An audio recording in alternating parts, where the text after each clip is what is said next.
If you ask the average anime fan what they think is the best power system, more than likely they'll say Nen from Hunter x Hunter. Me personally, I like Hunter x Hunter and I do like Nen, but for me it's not even in my top 3. And the reason I say that is because I feel like with Nen, because Nen is so versatile, you can basically create any power you want with Nen.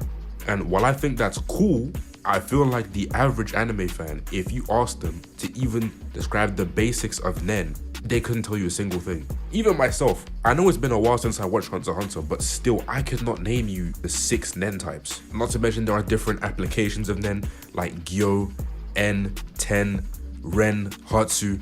There's many different technicalities when it comes to Nen, which makes it very difficult to explain. But at the same time, because Nen is so grand and you can do whatever you want, it doesn't even matter because all you have to do is know the power and not how actual Nen works. And I feel like Hunter x Hunter gets this unnecessary glaze when it comes to Nen as being one of the most creative, one of the most amazing power systems, one of the greatest power systems of all time. And personally, I agree, but at the same time, I'm not gonna unnecessarily glaze and say that Hunter x Hunter is the greatest power system of all time, because even I can barely understand it. I feel like a great power system, you should be able to at least understand it, and it should also be extremely versatile. That's why for me, in my top 3, what I would have is Jujutsu Kaisen's Cursed Energy, Fullmetal Alchemist's Alchemy, and I know people won't say this is anime, but I don't really care, Avatar The Last Airbender's Bending. I'm gonna go through each and every one of these, starting with Bending. Bending in Avatar is extremely simple, right? There are people that can bend the elements, which are fire, water, air, and earth. That's it. But what I like about Avatar, right, is if you watch the way people use the different bending in the show, some elements bleed into others. I don't know the exact episode or the exact scene, but I know Iroh says that when he learned to bend lightning, which is a type of fire bending, he has to use water bending stances to direct the flow of the lightning from one place to another. Otherwise, if you bend lightning incorrectly, it goes through your heart and you're finito. So that's one thing that different bending stances, techniques, and mentalities can help in even other elements. There's also the different subtypes of the bending. I feel like the thing that makes bending so interesting is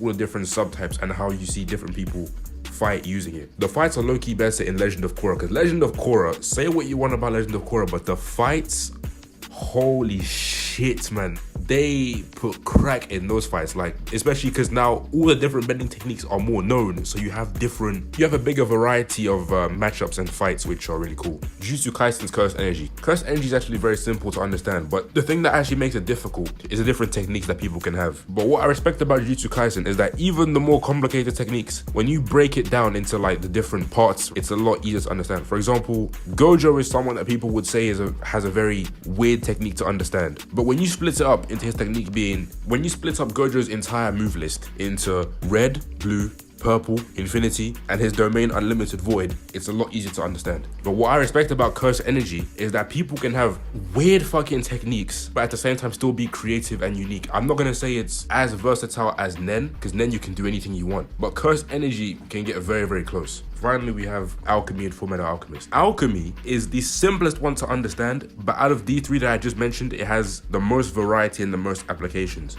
Alchemy basically works on the principle of equivalent exchange. You trade in one thing for another thing. You get one thing, you break it down into its components, and then reform it into something else. Now, what's cool about Alchemy is that every time it's used, there's always a bit of a trade-off. Like, nothing in Alchemy is ever used for free. Like, for example, Ed, who has this metal arm, he can take parts of his metal arm and then transform it into like a blade. There was another guy, I forgot his name, at the very beginning of Fullmetal Alchemist Brotherhood, who can turn the water that he touches into steam, which actually makes him very dangerous, because if you were to touch a human body, you're basically done. There's also people like Scar who cut off the alchemy process at the decomposition part, so instead of breaking it down and then reforming it, he just breaks it down. All of this is not to diss Nen or to say that Nen isn't as good as people make it out to be, but me personally, I just wouldn't put Nen above those 3. That's just me though.